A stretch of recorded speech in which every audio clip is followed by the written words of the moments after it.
Hi guys, welcome back to my channel. ಎಲ್ಲರೂ ಹೇಗಿದ್ದೀರಾ? ಚೆನ್ನಾಗಿದ್ದೀರಾ? ಇವತ್ತಿನ ವ್ಲಾಗಲ್ಲಿ ಶನಿವಾರದ ಪೂರ್ತಿ ದಿನದ ವ್ಲಾಗನ್ನು ಶೇರ್ ಮಾಡ್ತಾ ಇದ್ದೀನಿ. ಪ್ರತಿ ಶನಿವಾರವೂ ಇದೇ ರೀತಿ ನನ್ನ ರೊಟೀನ್ ಇರುತ್ತೆ, ಅದರಲ್ಲಿ ಸ್ವಲ್ಪ ಚೇಂಜಸ್ ಇರುತ್ತೆ. ಇವತ್ತಿನ ಶನಿವಾರದಲ್ಲಿ ಯಾವ್ಯಾವ ಥರ ಇದೆ ಅನ್ನೋದನ್ನು ಕಂಪ್ಲೀಟ್ ವಿಡಿಯೋನ ನಾನು ಫುಲ್ ಡೇ ವ್ಲಾಗನ್ನು ಶೇರ್ ಮಾಡ್ತಾ ಇದ್ದೀನಿ. ಈ ವ್ಲಾಗ್ ಇಷ್ಟ ಆದರೆ ಪ್ಲೀಸ್ ಲೈಕ್ ಮಾಡಿ, ಹಾಗೆ ಹೊಸದಾಗಿ ನೋಡ್ತಾ ಇರೋರು ಪ್ಲೀಸ್ ನನ್ನ ಚಾನಲನ್ನು ಸಪೋರ್ಟ್ ಮಾಡಿ, ಸಬ್ಸ್ಕ್ರೈಬ್ ಟು ಮೈ ಚಾನಲ್. ಮೊದಲಿಗೆ ಬಂದು ಹೊಸ್ಲಿಗೆ ರಂಗೋಲಿಯನ್ನು ಬಾಗಿಲಿಗೆ ರಂಗೋಲಿ ಹಾಕ್ಬಿಟ್ಟು ಆನಂತರ ಕಾಫಿ ಕೊಟ್ಬಿಟ್ಟು ಆಮೇಲೆ ಫ್ರೆಶ್ ಅಪ್ ಆಗಿ ಬಂದು ಶುಕ್ರವಾರ ತಲೆಗೆ ಸ್ನಾನ ಮಾಡಿರ್ತೀನಿ. ನಾನು ಶನಿವಾರ ಏನು ತಲೆಗೆ ಸ್ನಾನ ಮಾಡೋದಿಲ್ಲ. ಅದಕ್ಕೋಸ್ಕರ ಫ್ರೆಶ್ ಅಪ್ ಆಗಿ ಬಂದು ಈಗ ನೀಟಾಗಿ ಮುಖಕ್ಕೆ ತಲೆಗೆ ಎಲ್ಲ ರೆಡಿ ಮಾಡ್ಕೊತಾ ಇದ್ದೀನಿ. ಸಿಂಪಲ್ಲಾಗಿ ನನಗೆ ಅಷ್ಟೊಂದು ಕೂದಲು ಬಿಡೋದು ಇಷ್ಟ ಆಗೋದಿಲ್ಲ. ಸ್ನಾನ ಮಾಡಿದಾಗ ಮಾತ್ರ ತುಂಬ ಇಷ್ಟ ಆಗುತ್ತೆ ನನಗೆ ಕೂದಲು ಬಿಡೋದು. ಅದಕ್ಕೋಸ್ಕರ ನಾನೇನು ಮಾಡ್ತೀನಿ, ಯಾವುದಾದ್ರೂ ಒಂದು ಬನ್ ಥರ ಅಂತ ಹೇಳ್ಬಿಟ್ಟು ಒಂದು ಬನ್ ಡಿಸೈನನ್ನು ಹಾಕೊಂಡ್ಬಿಡ್ತೀನಿ. ಇವತ್ತು ತುಂಬಾ ಚೆನ್ನಾಗಿತ್ತು ಈ ಬನ್ ಡಿಸೈನ್. ಓಕೆ ಅಂತ ಹೇಳ್ಬಿಟ್ಟು ಹೋಗಿ ಶಂಖದ ಹೂವೆಲ್ಲ ಬಿಟ್ಟಿತ್ತು. ಸರಿ ಅಂತ ಹೇಳ್ಬಿಟ್ಟು ಅದನ್ನು ಕಿತ್ಕೊಂಬರೋಣ ಅಂತ ಹೋದೆ. ಆದರೆ ಅದು ಫುಲ್ಲು ಕೆಳಗಡೆ ಬಿಟ್ಟಿರಲಿಲ್ಲ, ಫುಲ್ಲು ಮೇಲೆ ಬಿಟ್ಬಿಟ್ಟಿತ್ತು. ಸರಿ ಹೇಗೆ ಕಿತ್ಕೊಳ್ಳೋದು ಅಂತ ಹೇಗೇಗೋ ಟ್ರೈ ಮಾಡಿದೆ, ಆಮೇಲೆ ಆಗಿಲ್ಲ. ಕೆಳಗಡೆ ಒಂದಷ್ಟು ಹೂವು ಸಿಕ್ಕಿತ್ತು ಅಷ್ಟೇ. ನೋಡೋಕ್ಕೆ ತುಂಬ ಚೆನ್ನಾಗಿತ್ತು. ಸರಿ ಅಂತ ಹೇಳ್ಬಿಟ್ಟು ಹತ್ತು ಕೇಳ್ತಾ ಇದ್ದೀನಿ. ಒಂದೊಂದು ಸರಿ ನನಗೆ ಮೇಲೆ ಹತ್ತಕ್ಕೆ ಹೋದರೆ ಭಯ ಆಗುತ್ತೆ. ಸರಿ ಅಂತ ಹೇಳ್ಬಿಟ್ಟು ಕಂಬಿಗಳು ಸಪೋರ್ಟ್ ಇತ್ತಲ್ವ, ಪಕ್ಕದಲ್ಲೇ ಗೋಡೆ ಇತ್ತು ಅಂತ ಹೇಳ್ಬಿಟ್ಟು ಹತ್ತು ಕಿತ್ಕೋತಾ ಇದ್ದೀನಿ. ಪ್ರತಿದಿನ ಕಿತ್ಕೊಳ್ಳಲ್ಲ, ಏನಾದರೂ ಮನೆಯಲ್ಲಿ ಹೂವು ತಂದಿಲ್ಲ, ಮಾಮೂಲಿಯಾಗಿ ಒಂದು ದೀಪ ಹಚ್ತೀವಿ ಅಂತಂದರೆ ಮಾತ್ರ ಹೋಗಿ ನಾನು ಕಿತ್ಕೊಂಡು ಬಂದಿದ್ದೆ. ಹಾಗೆ ಅದು ದಪ್ಪ ದಪ್ಪ ಇತ್ತು, ವೈಟಕ್ಕೆ ಒಂದು ಸ್ವಲ್ಪ ರೋಸ್ ಥರನೇ ಕಾಣ್ತಿತ್ತು. ಸರಿ ಅಂತ ಹೇಳ್ಬಿಟ್ಟು ಅದನ್ನೆಲ್ಲ ಕಿತ್ಕೊಬಂದೆ. ನೋಡಿದ್ರೆ ಅದು ದೇವ್ರ ಪಾದಕ್ಕೆ ಸೇರಬೇಕಿತ್ತೇನೋ. ಸರಿ ಅಂತ ಹೇಳ್ಬಿಟ್ಟು ಹೋಗಿ ಕಿತ್ಕೊಬಂದು ಈಗ ದೀಪ ಹಚ್ಚಿ ರಾಮಕೋಟಿಯನ್ನು ಬರಿತಾ ಇದ್ದೀನಿ. ಪ್ರತಿ ಶನಿವಾರನೂ ನಾನು ರಾಮಕೋಟಿ ಬರಿತಾ ಇದ್ದೀನಿ. ಒಂದು 8 ತಿಂಗಳಿಂದನೇ ಬರೀತಾ ಇರೋದು ನಾನು. ಅದಕ್ಕೂ ಮುಂಚೆ ಏನು ಬರೀತಾ ಇರಲಿಲ್ಲ. 8 ತಿಂಗಳಿಂದ ನಾನು ರಾಮಕೋಟಿಯನ್ನು ಬರಿತಾ ಇದ್ದೀನಿ. ನೋಡ್ಬೋದು ನೀವು ಇಷ್ಟಿಷ್ಟಪ್ಪ ಇದೆ ಒಂದೊಂದು ಅಂತ ಹೇಳ್ಬಿಟ್ಟು. ಸರಿ ಅಂತ ಹೇಳ್ಬಿಟ್ಟು ದೀಪ ಹಚ್ಬಿಟ್ಟು ಪೂಜೆ ಮಾಡಿ ಈಗ ನಾನು ರಾಮಕೋಟಿಯನ್ನು ಬರಿತಾ ಇದ್ದೀನಿ. ಯಾವ ಕಾರಣಕ್ಕೆ ಬರಿತೀನಿ ಅಂತ ಗೊತ್ತಿಲ್ಲ ನನಗೆ, ಆದರೆ ನಾನು ಪ್ರತಿ ಶನಿವಾರ ನನಗೆ ಬರೀಬೇಕು ಅಂತ ಮನಸ್ಫೂರ್ತಿಯಾಗಿ ಇಷ್ಟ. ಅದಕ್ಕೋಸ್ಕರ ಆಂಜನೇಯ ಮತ್ತು ಶ್ರೀರಾಮನನ್ನು ನೆನೆದು ದೀಪ ಹಚ್ಚಿ ಕಡ್ಡಿ ಹಚ್ಬಿಟ್ಟು ರಾಮಕೋಟಿಯನ್ನು ಬರಿತೀನಿ. ಶ್ರೀರಾಮ್ ಶ್ರೀರಾಮ್ ಅಂತ.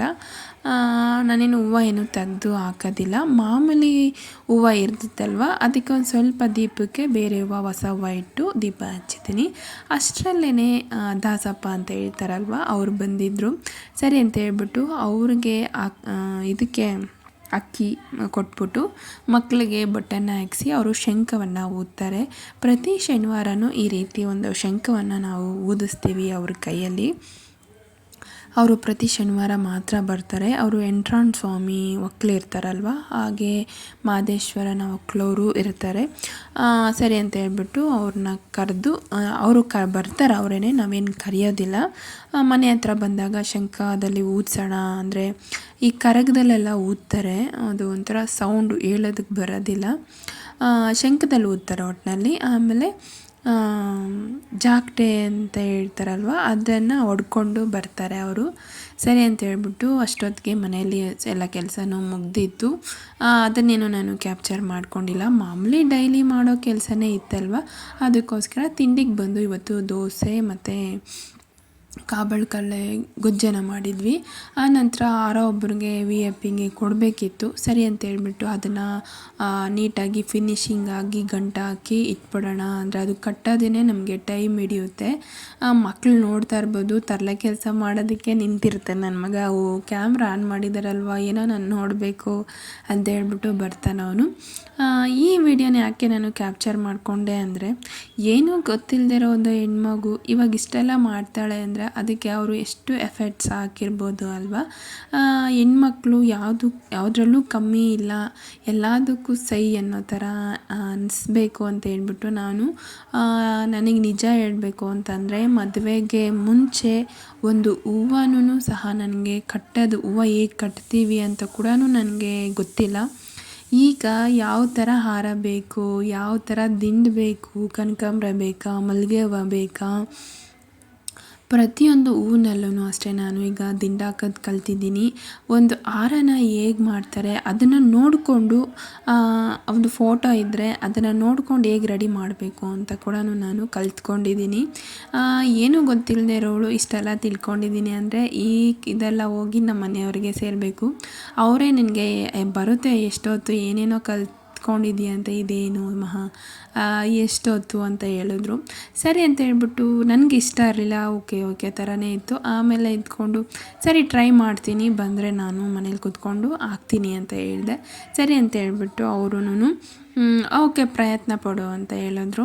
ಒಂದು ವಾರನೂ ಇಲ್ಲ, ಒಂದು 2 ದಿನ 3 ದಿನದಲ್ಲೇ ನಾನು ನೀಟಾಗಿ ಫಿನಿಶಿಂಗ್ ಆಗಿ ದಿಂಡು ಹಾಕೋದನ್ನು ನಾನು ಕಲ್ತ್ಕೊಂಡೆ.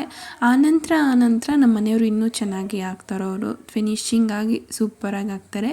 ಈಗಂದರೆ ಯಾವ ಥರ ಬೇಕಾದರೂ ನಾನು ಹಾಕ್ತೀನಿ, ಅಂದರೆ ಇನ್ನೂ ನಮ್ಮ ಮನೆಯವ್ರನ್ನ ನಾನು ಮೀರಿಸೋದಕ್ಕಾಗಿಲ್ಲ. ಸರಿ ಅಂತ ಹೇಳ್ಬಿಟ್ಟು ಈಗೆಲ್ಲ ಕಂಪ್ಲೀಟಾಗಿ ರೆಡಿ ಮಾಡ್ಕೊತಾ ಇದ್ದೀನಿ. ಇದು VAPSK ಅಂತ ಹೇಳಿ ಹಾಕ್ತಾರೆ ಈ ಹಾರನ. ಅದಕ್ಕೋಸ್ಕರ ಬೇರೆಯೊಬ್ಬರು ಕಸ್ಟಮರ್ಸ್ ಥರನೇ ಅವರು ಹೇಳಿದರು. ಸರಿ ಅಂತ ಹೇಳ್ಬಿಟ್ಟು ನಾನೀಗ ಹಾರ ಫಿನಿಶಿಂಗ್ ಆಗಿ ಕಟ್ಕೋತಾ ಇದ್ದೀನಿ. ಅದರಲ್ಲಿ ನನ್ನ ಮಗ ನನಗೆ ಆ ಹೂವು ಕೊಡು, ಈ ಹೂವು ಕೊಡು, ದಾರ ಕೊಡು, ಈ ಥರ ತರಲೆ ಮಾಡ್ತಾ ಇರ್ತಾನೆ. ಇಷ್ಟೆಲ್ಲ ನಾನು ಕಲ್ತ್ಕೊಂಡು ಇವತ್ತು ಒಂದು ಏನು ಹಾರ ಬೇಕಾದರೂ ರೆಡಿ ಮಾಡೋ ಬುದ್ಧಿಶಕ್ತಿನ ನಾನು ಬೆಳೆಸ್ಕೊಂಡಿದ್ದೀನಿ. ನಾನು ಮದುವೆ ಆದಾಗ ಹೇಳಬೇಕು ಅಂತಂದರೆ ನಿಜ ನನಗೆ ಯಾವುದೇ ಥರ ತಿಳುವಳಿಕೆ ಇಲ್ಲ, ಯಾವ ಥರ ಮಾತಾಡಬೇಕು, ಹೆಂಗಿರಬೇಕು. ನಾನು ಹಳ್ಳಿಯಿಂದ ಬಂದು ಈಗ ನಾನು ಬೆಂಗಳೂರು ಸಿಟಿ ಅಂತಂದರೆ ಹೇಗಿರ್ಬೇಕು, ನಾನು ಅವ್ರ ಹತ್ರ ಯಾವ ಥರ ಬೆರಿಬೇಕು ಅನ್ನೋ ಒಂದು ಚಿಕ್ಕ ಆಲೋಚನೆಯೂ ನನಗಿರಲಿಲ್ಲ. ಏನೋ ನಾನು ಅಷ್ಟು ಓದ್ತಾ ಇರಲಿಲ್ಲ, ಇರೋದನ್ನು ಹೇಳ್ತಾ ಇದ್ದೀನಿ ಅಷ್ಟೇ. ಯಾಕೆ ಅಂದರೆ ಇರೋ ಸತ್ಯವನ್ನೇ ಹೇಳಬೇಕು, ಸುಳ್ಳನ್ನು ಹೇಳಬಾರ್ದು ಅಲ್ವಾ. ಓದೋದು ಅಷ್ಟು ಇಂಟ್ರೆಸ್ಟ್ ಇರಲಿಲ್ಲ ನನಗೆ. ನನಗೆ ಮದುವೆ ಮಾಡಿದಾಗ 18 ವರ್ಷ ಆಗಿತ್ತು. ಮನೆಯಲ್ಲೂ ಅಮ್ಮನೂ ಒಬ್ಬಳೇ ಮಗಳು ಅಂತನೂ ಅಮ್ಮನೂ ನನಗೆ ಅಷ್ಟೆಲ್ಲ ಏನು ಅಂದರೆ ಕಲ್ತ್ಕೊ ಅಂತ ಹೇಳೋರು. ಸಿಂಪಲ್ಲಾಗಿ ಒಂದು ತಿಂಡಿ ಆ ಥರದ್ದು ಮಾಡ್ತಾಯಿದ್ದೆ ಅಷ್ಟೇ. ವೆರೈಟಿ ತಿಂಡಿಗಳು ಇವ್ಯಾವೂ ನನಗೆ ಬರ್ತಾ ಇರಲಿಲ್ಲ. ಇವಾಗೂ ಅಡುಗೆ ಕಮ್ಮಿನೇ ನಾನು ಮಾಡೋದು. ಅಂದರೆ ನನಗೇನು ಬರುತ್ತೋ, ನಾನ್ ವೆಜ್ ತುಂಬ ಇಷ್ಟ ನನಗೆ, ಅದರಲ್ಲಿ ಸ್ವಲ್ಪ ರೆಸಿಪೀಸ್ ಚೆನ್ನಾಗಿ ಮಾಡ್ತೀನಿ. ಆ ಥರದ್ರಲ್ಲಿ ಈಗೆಲ್ಲನೂ ಕಲ್ತ್ಕೊಂಡು ನಾನು ಇದಾಗಿದ್ದೀನಿ. ಆ ಥರ ಇದ್ದವಳು ಒಂದು ಸಿಟಿಗೆ ಬಂದಮೇಲೆ ಇವ್ರನ್ನ ನೋಡಿ ನಮ್ಮ ಹತ್ರ ಯಾವ ಥರ ಮಾತಾಡ್ತಾರೆ, ನಮ್ಮ ಹಿಂದೆ ಯಾವ ಥರ ಮಾತಾಡ್ತಾರೆ, ಇದನ್ನೆಲ್ಲನೂ ನಾನು ಈಗೀಗ ಸ್ವಲ್ಪ ದಿನಗಳ ನಂತರ ಅಂದರೆ ಒಂದು ತಿಂಗಳ ನಂತರ ಈಗೀಗ ನನಗೆ ಪಾಪು ಆದಮೇಲಂತೂ ಇನ್ನೂ ಅರ್ಥ ಆಗೋದಕ್ಕೆ ಶುರು ಆಗೋಯಿತು. ಈಗ ಅರ್ಥ ಮಾಡಿಕೊಂಡು ಯಾರ ಹತ್ರ ಹೇಗಿರಬೇಕು ಅವ್ರ ಹತ್ರ ಹಾಗೇ ಇರಬೇಕು, ನಾವು ಇಷ್ಟಪಡೋ ಥರನೇ ಇರಬೇಕು ಅನ್ನೋ ಥರ ಕಲ್ತ್ಕೊಂಡಿದ್ದೀನಿ. ನಾನು ಯಾರಿಗೂ ಕೆಟ್ಟದನ್ನು ಬಯಸೋಕ್ಕೆ ಹೋಗಲ್ಲ. ನನಗೆ ಎಷ್ಟು ಒಳ್ಳೆಯದಾಗುತ್ತೋ ಅಷ್ಟು ಮಾತ್ರ ನಾನು ಬಯಸ್ತೀನಿ ಅಷ್ಟೇ. ನನ್ನ ಹತ್ರ ಚೆನ್ನಾಗಿದ್ದರೆ ನಾನು ಎಲ್ಲರ ಹತ್ರನೂ ಚೆನ್ನಾಗಿರ್ತೀನಿ. ನನ್ನ ಹತ್ರ ಅವರು ರೂಢಾಗಿ ನಡ್ಕೊಂಡ್ರೆ ನಾನು ಅವ್ರು ರೂಢಾಗಿ ನಡ್ಕೊಳಕ್ಕೆ ಹೋಗಲ್ಲ. ಅವರು ಸವಸ ನಮಗೆ ಬೇಡ ಅಂತ ಹೇಳ್ಬಿಟ್ಟು ನಾನು ಬಿಟ್ಬಿಡ್ತೀನಿ.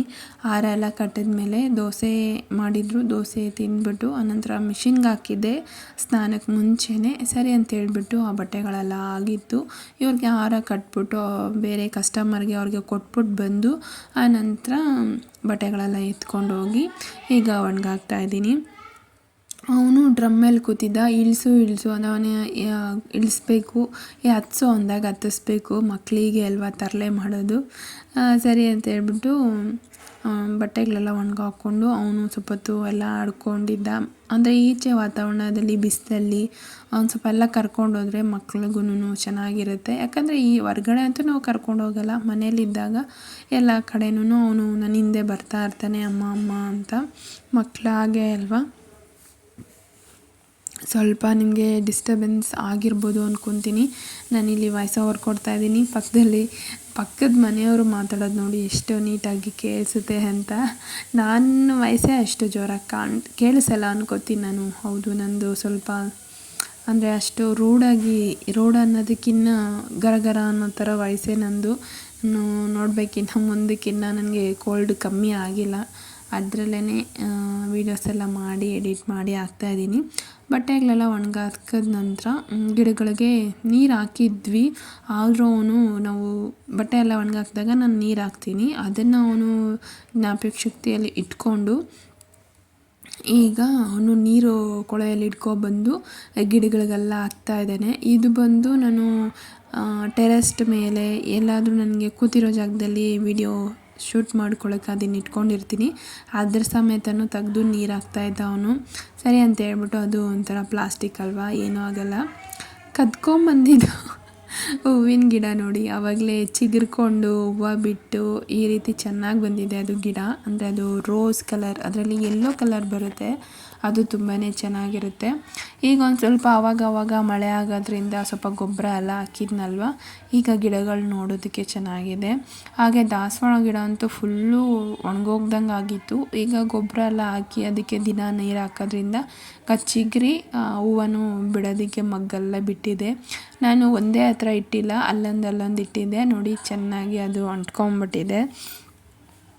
ಗಿಡಗಳು ಹಸ್ರಾಗಿದ್ದಾಗೆ ಅದು ನೋಡೋದಕ್ಕೆ ಚೆಂದ. ಇದು ಹೂವು ಎಲ್ಲ ಬಿಟ್ಟು ಖಾಲಿ ಆಗಿಬಿಟ್ಟಿದೆ. ಇನ್ನೊಂದು ಎರಡೇನೋ ಮಗ್ಬಿಟ್ಟಿತ್ತು. ಸರಿ ಅಂತ ಹೇಳ್ಬಿಟ್ಟು ಅದನ್ನೇನು ಕೀಳಲಿಲ್ಲ, ಹಾಗೆ ಬಿಟ್ಟಿದ್ದೀನಿ. ಈಗ ಕಂಪ್ಲೀಟ್ ಅದನ್ನೆಲ್ಲ ನೋಡಿಕೊಂಡು ಮಳೆ ಬರೋ ಥರ ಇತ್ತು. ಸರಿ ಅಂತ ಹೇಳ್ಬಿಟ್ಟು ನಾನು ಕೆಳಗಡೆ ಬಂದುಬಿಟ್ಟೆ. ಆನಂತರ ಇದು ಸಂಜೆ ವ್ಲಾಗ್. ಸಂಜೆ ಅಂದರೆ ಒಂದು 5 ಗಂಟೆ ಥರ ವ್ಲಾಗ್ ಇದು. ನಾವು ದೇವಸ್ಥಾನಕ್ಕೆ ಹೋಗೋಣ ಅಂದ್ಕೊಂಡ್ವಿ. ಇದು ಓಂಕಾರ್ ಹಿಲ್ಸ್ ಅಂತ ಬರುತ್ತೆ. ನಾನು ಮದುವೆಯಾಗಿ 13 ವರ್ಷ ಆಗಿದ್ದರೂ ಈ ಕಡೆ ನಮ್ಮ ಬೆಂಗಳೂರು ಸೈಡ್ ಇರೋ ಈ ದೇವಸ್ಥಾನಕ್ಕೆ ನಾನು ಹೋಗಿರಲಿಲ್ಲ. ಓಂಕಾರ ಆಶ್ರಮ ಅಂತ. ಸರಿ ಅಂತ ಹೇಳ್ಬಿಟ್ಟು ಹೋಗ್ಬಿಟ್ಟು ಬರೋಣ, ಇವತ್ತು ಹೂವು ಕಮ್ಮಿ ಇತ್ತು, ಸರಿ ಫ್ರೀ ಮಾಡ್ಕೊಂಡು ಹೋಗೋಣ ಅಂತ ಹೇಳ್ಬಿಟ್ಟು ನಾನು, ನನ್ನ ಫ್ರೆಂಡ್ ಮಗಳು ಈಗ ಹೊರಡ್ತಾ ಇದ್ದೀವಿ. ಆಮೇಲೆ ಅಲ್ಲಿ ಎಷ್ಟು ಚೆನ್ನಾಗಿರುವಂಥ, ಅಂದರೆ ಏಲಿ ಹೂವು ಅಂತಲೂ ಕರೀತಾರೆ ಇದಕ್ಕೆ. ಅಷ್ಟು ಚೆನ್ನಾಗಿತ್ತು, ಒಂಥರ ಡಬ್ಬಲ್ ಕಲರ್ ಥರ. ಆಮೇಲೆ ನನ್ನ ಮಗ ಅದನ್ನು ಕಿತ್ಕೊಡು ಅಂದ. ಸರಿ ಅದನ್ನು ಕಿತ್ಕೊಂಡು ಕೈಯಲ್ಲೇ ಇಟ್ಕೊಂಡು ಬಂದ. ಇದು ಮೆಟ್ಲೆಲ್ಲ ಹತ್ತೋ ಥರ ಏನಿಲ್ಲ, ಈಗೇನೋ ರೋಡ್ ರೆಡಿ ಮಾಡೋ ಥರ ಇದ್ದಾರೆ. ಜನನೂ ಕಮ್ಮಿನೇ. ಒಳಗಡೆ ಎಲ್ಲ ವೀಡಿಯೋಸ್ ಫೋಟೋಸ್ ಏನು ತೆಗಿಯೋ ಥರ ಇರಲಿಲ್ಲ. ಸರಿ ಅಂತ ಹೇಳ್ಬಿಟ್ಟು ನಾನು ಒಳಗಡೆ ಏನು ಕ್ಯಾಪ್ಚರ್ ಮಾಡ್ಕೊಂಡಿಲ್ಲ. ಅಂದರೆ ಸುತ್ತು ಈ ಥರ ವ್ಯೂ ಇದೆ. ಫುಲ್ಲು ಮಳೆ ಬರೋ ಥರನೇ ಆಗಿಬಿಟ್ಟಿತ್ತು, ಸಂಜೆ ಆಗಿತ್ತಲ್ವ.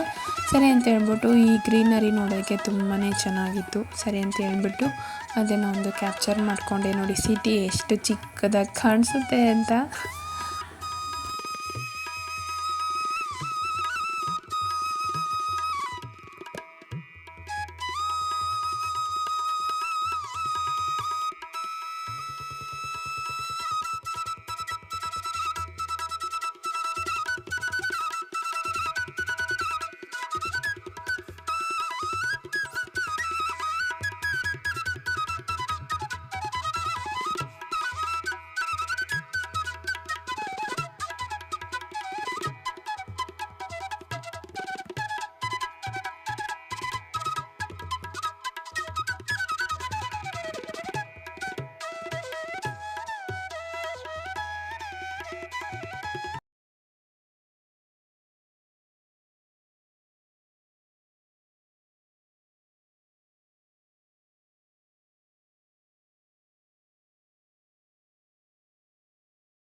ಪ್ರತಿ ಶನಿವಾರವೂ ನಾನು ಮನೆಯಲ್ಲಿ ದೀಪ ಹಚ್ಚಿ ರಾಮಕೋಟಿ ಬರೆದು ಸಂಜೆ ಹೊತ್ತಿಗೆ ಆಂಜನೇಯನ ದೇವಸ್ಥಾನಕ್ಕೆ ಆಗ್ಬೋದು, ಇಲ್ಲ ಯಲ್ಲಮ್ಮನ ದೇವಸ್ಥಾನಕ್ಕೆ ಆಗ್ಬೋದು, ಹೋಗ್ಬಿಟ್ಟು ನಾನು ಬರ್ತೀನಿ. ಈ ರೀತಿಯಾಗಿ ನನ್ನ ಸಂಜೆ, ಅಂದರೆ ಶನಿವಾರದ ದಿನ ಈ ರೀತಿಯಾಗಿ ನನ್ನ ರೊಟೀನ್ ಇರುತ್ತೆ.